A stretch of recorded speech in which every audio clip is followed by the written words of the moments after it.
नमस्कार, मैं हूं शहला निगार और आप देख रहे हैं हमारा ये विशेष कार्यक्रम गुड न्यूज़ जज्बा इंडिया का। यहाँ हम आपके लिए लेकर आते हैं आम लोगों की बहुत ख़ास कहानियाँ। एक फिल्म का गीत है अगर दूर मंजिल तो क्या, रास्ता भी है मुश्किल तो क्या, गम के सागर भी जीवन में हो तो हंस के उस पार जाना पड़ेगा। ज़िंदगी प्यार का गीत है, इसे हर दिल को गाना पड़ेगा। बहुत सारे लोग हमारे देश में ऐसे हैं जो इसी तरह से लोगों की ज़िंदगियों में प्यार के रंग बिखेरते जा रहे हैं, लोगों के जीवन में खुशियों के रंग भर रहे हैं, लोगों के लिए मदद के हाथ आगे बढ़ा रहे हैं और ऐसे तमाम लोग हमारे लिए प्रेरणा के स्रोत बन जाते हैं। ऐसे तमाम लोगों की कहानियों को समेट कर लेकर आए हैं हम अपने इस खास कार्यक्रम में। तो देर किस बात की है, चलिए शुरुआत करते हैं आज के इस विशेष प्रोग्राम की। कहते हैं कि हमारे समाज में अपराध तब कब होंगे जब अधिक से अधिक लोग शिक्षित होंगे और इसके लिए हर एक लेवल पर प्रयास किए जा रहे हैं। आम लोग बहुत सारे खास प्रयास कर रहे हैं जो कि सराहनीय हैं। असम का चुंगाजन क्षेत्र एक सुदूर इलाका है जहां पर छात्रों के मन में आकांक्षा तो है लेकिन उनकी किताबों तक पहुंच नहीं है और इसीलिए छात्रों के लिए शुरुआत की गई है स्ट्रीट लाइब्रेरी की। इसे सड़क के बीचों बीच स्थापित किया गया है और ये सभी के लिए निःशुल्क खुली है।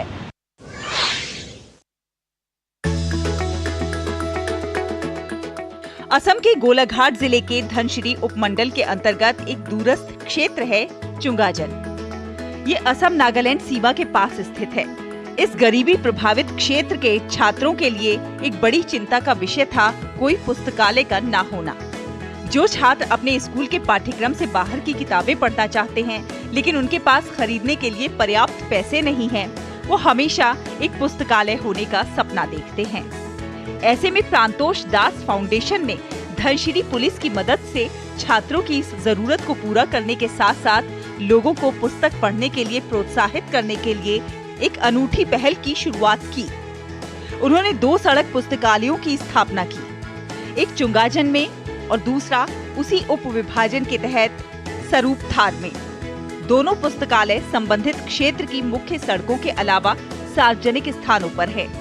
यहाँ से लोग अधिकतम 10 दिनों के लिए पढ़ने के लिए पुस्तकें ले जा सकते हैं। ये सुविधा निःशुल्क उपलब्ध है ताकि जो जरूरतमंद छात्र हैं उनकी मदद हो सके।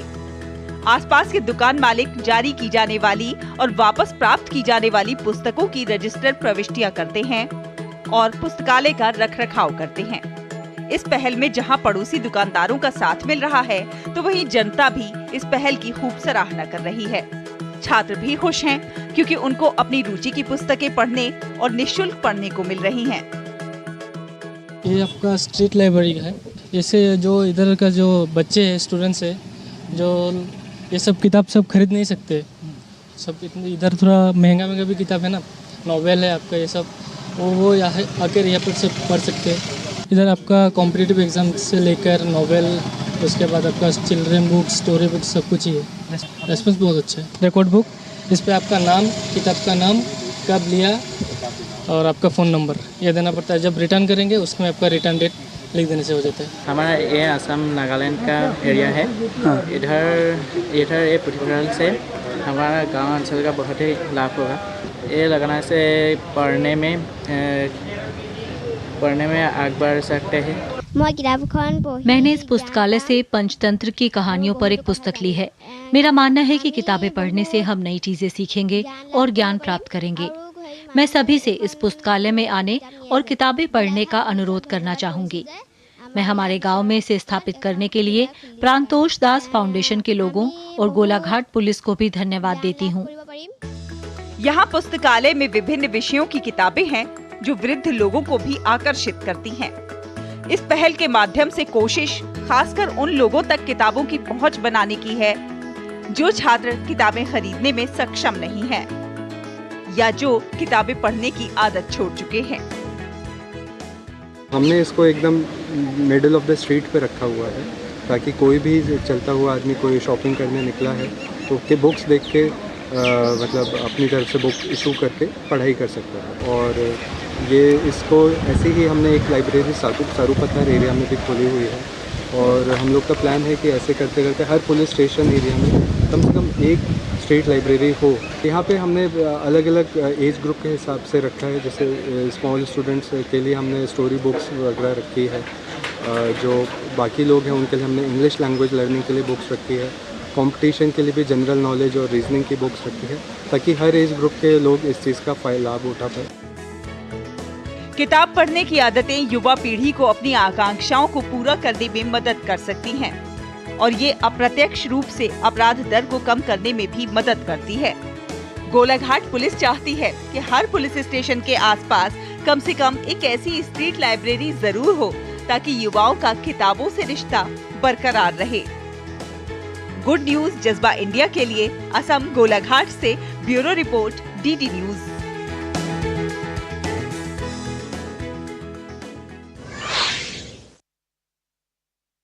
सबको शिक्षा मिले और निःशुल्क शिक्षा मिले, इससे बढ़कर अच्छी बात भला और क्या हो सकती है।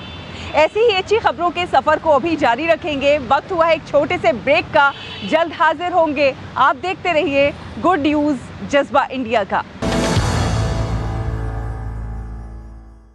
यूट्यूब देख रहे हैं, मैं हूं अशोक सिलवा। कोई फैक्ट चेकर नहीं चाहता है कि राज्य मुसलमानों की आज लड़ियों सवाल है। आसान नहीं होता सच के लिए लड़ना। जिसकी आवाज कोई नहीं बनेगा, उसकी आवाज हम बने। जो डर जाते हैं वो झूठ से कहां टकराते हैं। जो गरीब के स्कूल में, गरीब के स्वास्थ्य के लिए खर्च होना चाहिए, वो लूट कर इन्होंने अमीर ठेकेदारों को दे दिया। सच को जानना हो तो झूठ पर करना होता है प्रहार, हर बार बार बार। मैंने आपसे पूछा, आपने ठीक है नहीं कहा ना आपने। और कोई मुद्दा नहीं है तो सोनिया गांधी की गुडबुक में मैं अपना नाम गोल्डन अक्षरों में कैसे दाखिल करूं? इसलिए न फेक न्यूज न झूठ, हमेशा सच के साथ 2-2। देखिए मेरे साथ 2-2 सोमवार से शुक्रवार रात 9 बजे सिर्फ डीडी न्यूज पर।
ब्रेक के बाद एक बार फिर आप सभी का बहुत बहुत स्वागत है। आप देख रहे हैं गुड न्यूज जज्बा इंडिया का।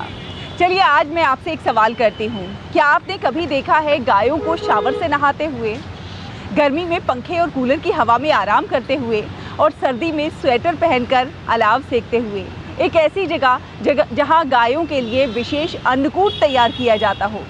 जाहिर है आपको हैरानी ज़रूर हो रही होगी, क्योंकि ये एक नई और शानदार पहल है। ये एक ऐसी पहल है जिसे देखकर सब हैरान हो रहे हैं। आपको लेकर चलेंगे हम मध्य प्रदेश के सतना के चित्रकूट में, जहां पर गायों के लिए एक विशेष गौशाला बनाई गई है। इस गौशाला में गायों की देखभाल बेहद अत्याधुनिक तरीके से होती है। तो चलिए आप भी चलिए इस गौशाला में।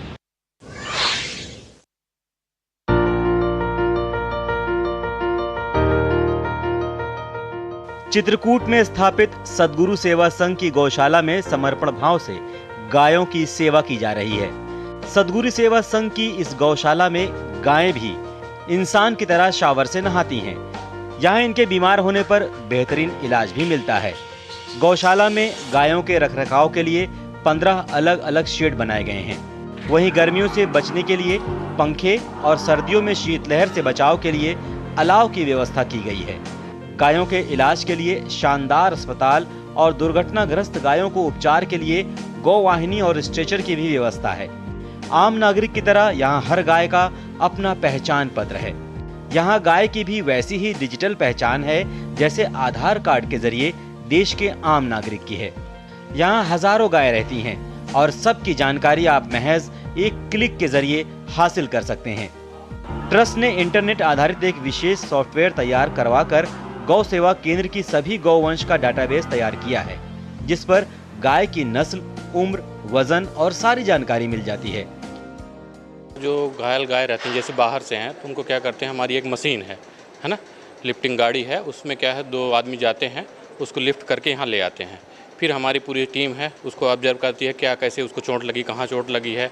तो फिर उनको क्या करते हैं कि हमारे पास एक ट्रीटमेंट देते हैं, जो ट्रीटमेंट देते हैं इसके बाद हम क्या करते हैं, एक झूला है हमारे पास, उस झूले में क्या है उस जानवर को क्या है लटका देते हैं, जिससे कि क्या हो कि उसमें जैसे जानवर का वजन ज़्यादा होता है तो एक तरफ यदि बैठी रहेगी तो क्या होगी, नर्व में क्या होगी, नर्व में एक पैरालिसिस हो जाएगी। अब पैरालिसिस हो जाएगी तो भविष्य में फिर खड़ी नहीं हो पाएगी। तो क्या करते हैं अपन झूले में लटका देते हैं और उसकी मसाज भी बीच बीच में करते हैं, दवा देते रहते हैं, है ना, और गाड़ी को चलाते रहते हैं बीच बीच में, तो वो जानवर भी थोड़ा मूवमेंट होता रहता है। गौ सेवा का ये काम पिछले 30 साल से लगातार जारी है। शुरुआती दौर में गौ सेवा के लिए कच्चे बाड़े बनाकर गोवंश रखा जाता था। गौ सेवा के लिए साल भर जो भी खर्च आता है वो देश विदेश में रहने वाले गुरु भाई बहनों से मिलने वाले आर्थिक सहयोग से पूरा किया जाता है। गायों के लिए साल में 2 बार विविध व्यंजनों का गौ अन्नकूट लगाया जाता है। गौशाला में गायों की सेवा के लिए 30 गौ सेवकों की नियुक्ति की गई है। इसमें से 2 गौ सेवक, 6 पशु चिकित्सक शामिल हैं। गौशाला में गाय के गोबर और गौमूत्र से तैयार होने वाले उत्पादों की बिक्री की जाती है।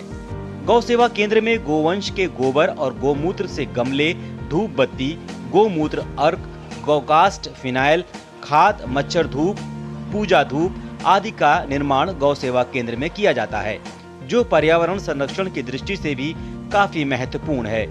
गायों की सेवा को लेकर स्थापित यह गौशाला सेवा और संस्कृति के प्रति लगाव का प्रतीक है। गुड न्यूज जज्बा इंडिया के लिए सतना से वीरेंद्र पयासी के साथ ब्यूरो रिपोर्ट, डीडी न्यूज।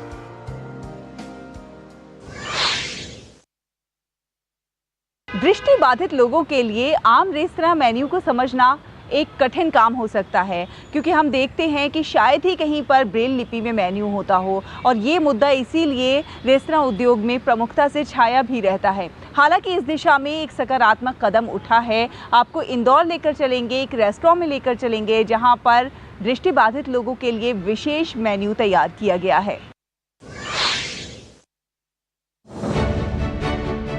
सामाजिक समानता की दिशा में एक कदम और आगे बढ़ाते हुए इंदौर के एक रेस्तरां ने ब्रेल लिपि में मेन्यू कार्ड पेश करना शुरू किया है, ताकि दृष्टिबाधित ग्राहक स्वयं खाना ऑर्डर कर सके। इस पहल की शुरुआत इंदौर शहर के गुरु कृपा रेस्टोरेंट में की गई है। यहाँ दृष्टिबाधित बच्चे आते हैं और आसानी से अपना खाना ऑर्डर करते हैं। आज मुझे अपने आप पे बहुत प्राउड फील हो रहा है कि मैंने खुद ने खाना ऑर्डर किया है, हम सब ने खुद ने खाना ऑर्डर किया है। आज हमें बहुत प्राउड फील हो रहा है। मैंने कभी कल्पना ही नहीं की थी कि मैं कभी होटल जाऊंगी या मेन्यू कार्ड देखूंगी, खुद ऑर्डर करूंगी, कभी नहीं सोचा था लाइफ में। ये देखिए, बच्चों ने ब्रेल लिपि में लिखे मेन्यू कार्ड को देखने के बाद खुद ही अपना खाना ऑर्डर कर दिया। ये पहल भारतीय उद्योग परिसंघ के यंग इंडियन समूह द्वारा की गई है, ताकि दृष्टिबाधित लोगों को जीवन का स्वाद मिल सके और स्वतंत्रता की भावना पैदा हो सके। दिव्यांगों के विकास और उत्थान के लिए कई कार्य हो रहे हैं। हमारे देश में बड़ी संख्या में दिव्यांग रहते हैं। हम यहाँ पर महेश दृष्टिहीन के 46 किड्स को यहाँ पे लाए हैं, जो स्पेशली एबल्ड हैं, ब्लाइंड। तो उनके लिए ब्रेल मेन्यू हमने सेट करा है, जो यहाँ गुरु कृपा होटल में करा है हमने विजयनगर में। तो यहाँ पे वो खुद कॉन्फिडेंटली मेन्यू पढ़ पा रहे हैं और खुद से बिना किसी की सहायता के ऑर्डर कर पा रहे हैं। तो उनको वो चीज़ का बहुत कॉन्फिडेंस आया है। वे बड़े पैमाने पर एक अदृश्य अल्पसंख्यक हैं, जिनकी सार्वजनिक परिवहन और रेस्तरां और मूवी थिएटर जैसी जगहों तक सीमित पहुंच और सुविधाएं हैं। ऐसे में ये पहल एक सराहनीय प्रयास है। Bureau report, DD news.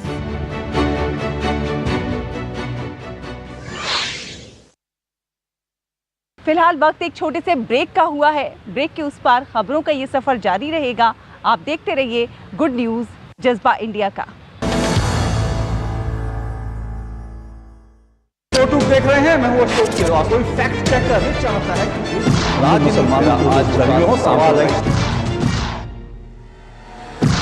आसान नहीं होता सच के लिए लड़ना। जिसकी आवाज कोई नहीं बनेगा, उसकी आवाज हम बने। जो डर जाते हैं वो झूठ से कहां टकराते हैं। जो गरीब के स्कूल में, गरीब के स्वास्थ्य के लिए खर्च होना चाहिए, वो लूट कर इन्होंने अमीर ठेकेदारों को दे दिया। सच को जानना हो तो झूठ पर करना होता है प्रहार, हर बार बार बार। मैंने आपसे पूछा, आपने ठीक है नहीं कहा ना आपने। और कोई मुद्दा नहीं है तो सोनिया गांधी की गुडबुक में मैं अपना नाम गोल्डन अक्षरों में कैसे दाखिल करूं? इसलिए न फेक न्यूज न झूठ, हमेशा सच के साथ 2-2। देखिए मेरे साथ 2-2 सोमवार से शुक्रवार रात 9 बजे सिर्फ डीडी न्यूज पर।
कहते हैं कि जो आदतें बच्चों में बचपन से लगाई जाती हैं वही आगे चल के उनके व्यवहार और जीवन का स्वरूप तय करती हैं। अच्छी आदतें हमेशा व्यक्ति को एक सकारात्मक और अच्छा व्यक्ति बनाने में मदद करती हैं। आज हम आपको दिखाएंगे गुजरात के खेड़ा के प्राथमिक विद्यालय के कुछ बच्चों की पहल, जिन्होंने एक अनोखा बैंक खोला है। और ख़ास बात यह है, इस बैंक का संचालन भी खुद बच्चे ही कर रहे हैं। इस बैंक के ज़रिए जहां वो बचत करने की आदत डाल रहे हैं, वहीं ज़रूरत पड़ने पर दूसरों की मदद के लिए पैसे निकालने का संदेश भी दे रहे हैं। तो अच्छी आदतें, अच्छा बैंक, अच्छे बच्चों का ये अच्छा संदेश, आइए देखते हैं।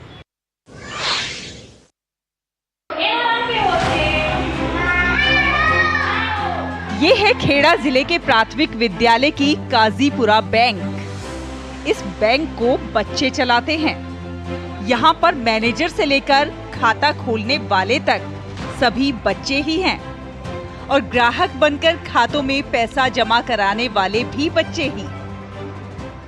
हमारे स्कूल में अदर एक्टिविटीज़ ज़्यादा चल रही है।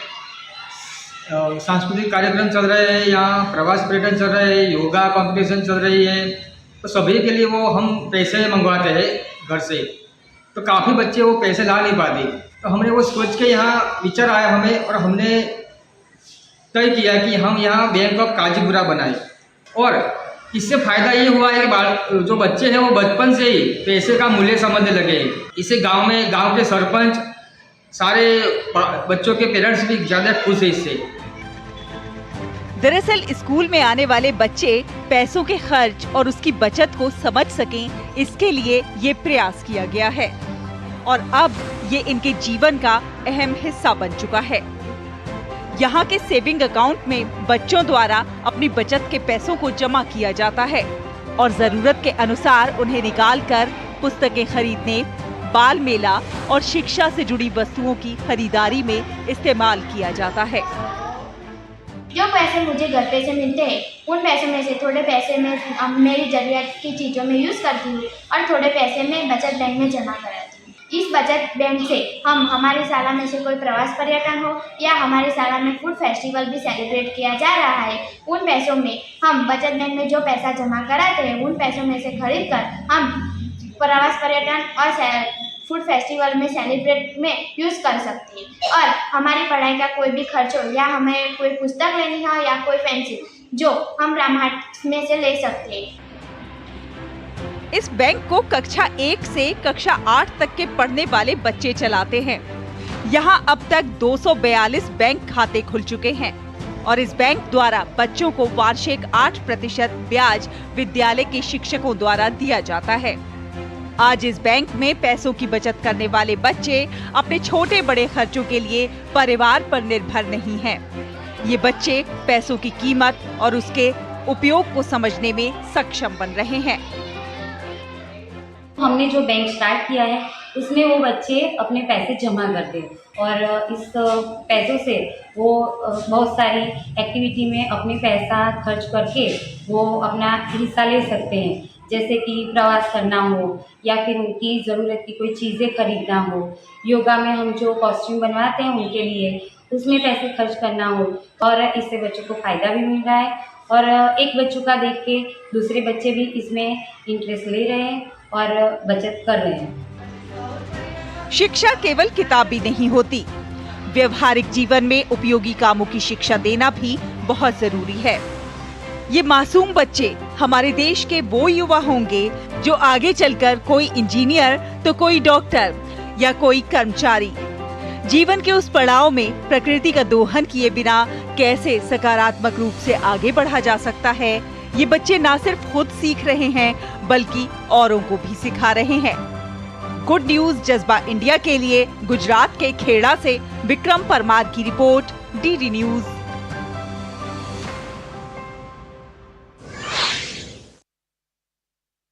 तो कई बार हमारे नन्हे मुन्ने कई सकारात्मक संदेश दे जाते हैं अपने कामों के जरिए। जी हाँ, संदेश प्रकृति के संरक्षण का, संदेश भविष्य के लिए सोचने का और संदेश ज़रूरत पड़ने पर किसी की मदद करने का। जी हाँ, इन नन्हे मुन्नों ने तो कुछ ऐसा ही संदेश दिया है। और भी बहुत सारे लोग हैं हमारे समाज में जो अच्छे प्रयास कर रहे हैं और अपने प्रयासों से दूसरों के लिए प्रेरणा के स्रोत भी बन रहे हैं। ऐसी तमाम कहानियों को समेट कर लेकर आते हैं हम अपने इस खास कार्यक्रम के जरिए। उम्मीद है आपको हमारा आज का प्रोग्राम भी बहुत पसंद आया होगा। आप अपने विचार, आप इसकी जो कुछ प्रतिक्रियाएं हैं इस प्रोग्राम के बारे में आप हम तक भेज सकते हैं। हमारा ईमेल आईडी है dd@gmail.com। अगले हफ्ते फिर हाजिर होंगे कुछ और अच्छी कहानियों के साथ। तब तक के लिए हमारी पूरी टीम को दीजिए अनुमति। नमस्कार।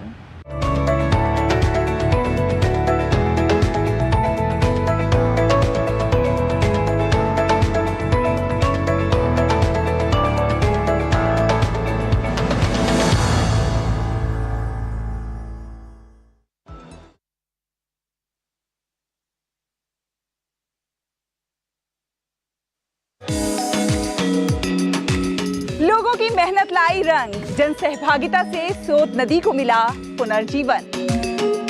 पश्चिम बंगाल की शकुंतला सरदार के अटल इरादे। नन्ही लाइब्रेरियन आकर्षणा बनी प्रेरणा की स्रोत। कहानियां अनसुने नायकों की, जिनका जिक्र प्रधानमंत्री नरेंद्र मोदी ने अपने मन की बात कार्यक्रम में किया। देखिए मेरे साथ गुड न्यूज जज्बा इंडिया का ये विशेष एपिसोड सिर्फ डीडी न्यूज पर।